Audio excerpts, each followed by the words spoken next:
It was nearly midnight in Abbottabad, Pakistan. The streets were quiet. The power had gone out hours earlier. Most of the neighborhood was asleep. But in the dark sky above, two Black Hawk helicopters crossed the border from Afghanistan, flying low with no lights and no sound. Their destination was a large walled compound just 800 meters from Pakistan's top military academy. Inside that house, the CIA believed was the most wanted man in the world, Osama bin Laden. The men on board were from SEAL Team 6, and their mission, known as Operation Neptune Spear, was clear. Get in, confirm the target, kill him if necessary, and get out.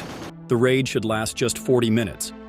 But behind those 40 minutes were 10 years of silence, 10 years of missed chances, bad intel, and a ghost no one could find.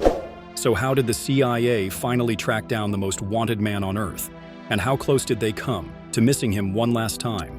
In the months after September 11th, U.S. forces poured into Afghanistan. They believed Osama bin Laden was holed up in Tora Bora, a remote mountain range right near the Pakistan border. American airstrikes hit hard. The caves were bombed for days. Afghan tribal fighters searched on foot, clearing tunnels and bunkers.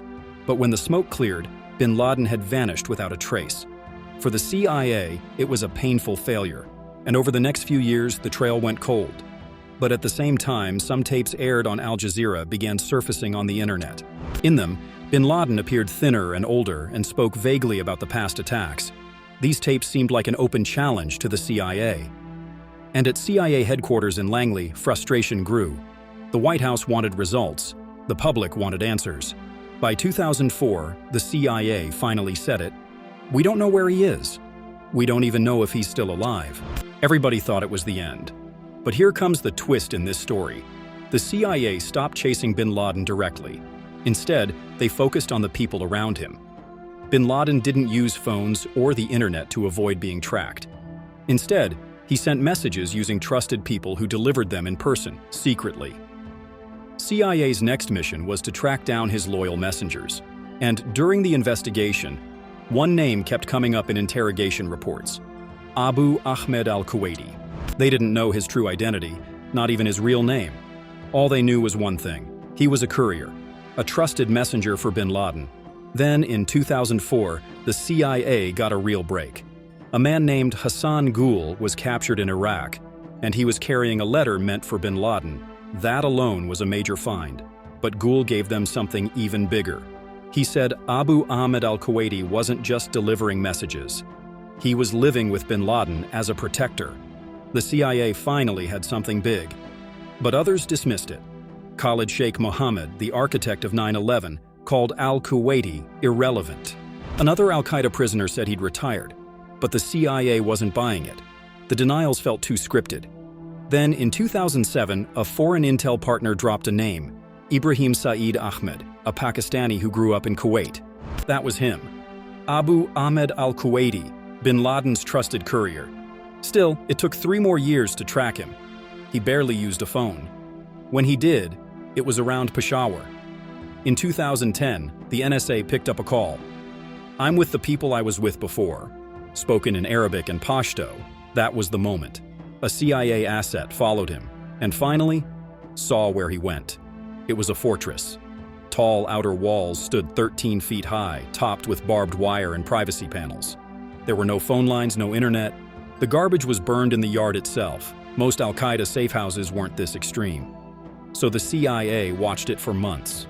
They used satellite surveillance and drone flyovers, checking for any pattern in the daily routine, and they started to notice something. There was a man, lean and tall, and every day he would step into the yard and walk for hours in slow, steady circles. The analysts gave him a nickname: the Pacer. They didn't have a photo of his face, and they couldn't hear his voice, but they did have something else to work with: his shadow. Every time he paced, the sun cast a shadow behind him. Satellite images taken at different times of day showed how long that shadow was and where it landed. The team measured the length of the shadow against the layout of the courtyard.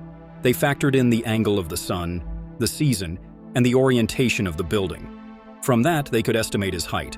The result came back again and again: 6'4". Everything about the man in the yard matched bin Laden. His posture, his stride, even the way he paced. just like old Al-Qaeda footage from years ago. It wasn't hard proof, but it was consistent. And no one else in that house was that tall. There were other red flags too. The compound had no registered owner. The men inside gave vague answers about who they were. Children lived there, but never went to school. The women never left to shop. Even Pakistan's own intelligence claimed they knew nothing, despite the compound sitting less than a mile from their top military academy. To the CIA, it just didn't make sense. Eventually, they boiled it down to two possibilities. Either it was a low-profile Al-Qaeda figure playing it unusually safe, or it was him, hiding in the one place no one expected. As more pieces fell into place, the CIA came to a shocking conclusion. The tall man pacing in the yard had to be bin Laden. Still, it wasn't a sure thing. CIA Director Leon Panetta said the odds were only 60 to 80%. Convincing, but far from guaranteed. But if they waited and lost him again, there might not be another shot. The analysis was complete. The intel went straight to the president. In the Situation Room, Barack Obama was briefed. There was no photo, evidence, but everything else lined up. There were two options on the table. The first was a drone strike. It would destroy the compound, no risk to American lives.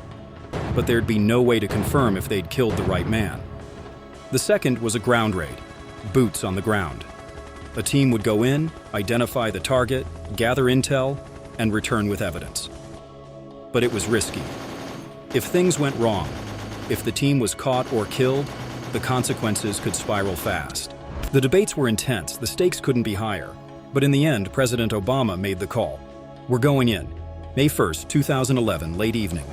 Two modified Black Hawk helicopters lift off from Jalalabad airfield in eastern Afghanistan. On board are 23 members of SEAL Team 6, along with a Pakistani-American CIA interpreter and a trained dog. Their destination was Abbottabad, Pakistan. Each man has rehearsed the mission dozens of times. At a secret training site in North Carolina, they practiced on a full-scale replica of the compound, walls, staircases, doors, every detail matched. They were ready for anything. Armed guards, suicide vests, even booby traps. But nothing could prepare them for what happened next. May 2nd, 12:30 a.m. As the Black Hawks neared the compound, one helicopter began to lose lift.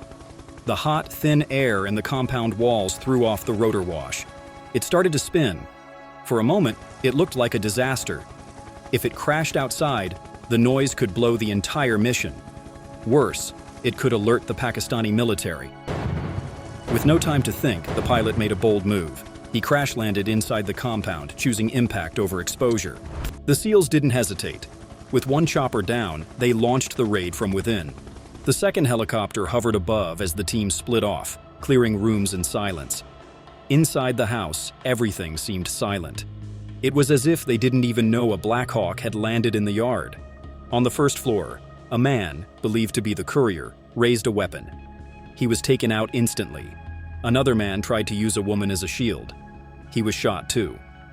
Upstairs, two SEALs moved to a bedroom. A tall man had appeared briefly, then disappeared. Inside were two women and the man. The women stepped forward, trying to block him. The SEALs didn't wait. Two shots straight on his chest and head. He dropped to the ground instantly. They checked his face, his frame, his height. It was him. Osama bin Laden was dead. The rest of the house was cleared. Frightened women and children were found unarmed. One had a leg injury. A SEAL carried her downstairs. Then the team began gathering every piece of intel they could find. Hard drives, papers, notebooks, anything with value. Bin Laden's body was brought to the courtyard. The crashed chopper couldn't be used again, so they rigged it with explosives and blew it up. A backup helicopter arrived, and by 1 a.m., the team was gone. With the intel, the body, and all 24 SEALs on board. The whole mission had taken just 38 minutes. Back in Washington, President Obama and his team had watched every second from the Situation Room. There was no video feed, just audio updates and a grainy overhead view. Then finally the words they had waited years to hear. Geronimo EKIA. Enemy killed in action. By dawn, bin Laden's body had been flown to the USS Carl Vinson in the Arabian Sea. A DNA test confirmed the identity. Following Islamic tradition, his body was washed, wrapped in a white shroud, and lowered into the sea. That night, on May 2, 2011, at exactly 11:35 p.m., President Obama walked to the podium and addressed the world. Across the country, crowds poured into the streets. People chanted victory and waved the nation flag. For many, it felt like closure, like something had finally ended. But bin Laden's death left so many questions that needed to be answered. Why was bin Laden living just down the road from a Pakistani military academy? Did their government know? Why no trial or photos? Legal scholars debated the operation. Some saw it as justice. Others worried about the precedent. SEAL Team 6 returned home in silence. Their names were kept secret. Their stories would remain untold for years. But what they had done that night became legend. Operation Neptune Spear was over. A decade-long manhunt had ended in the space of 38 minutes, inside a quiet compound, behind high walls in a city that never saw it coming. So what do you think? Was it justice or the cleanest cover-up in modern warfare? Comment your thoughts below. If this story pulled you in, check out our other deep dives into the world's forgotten histories.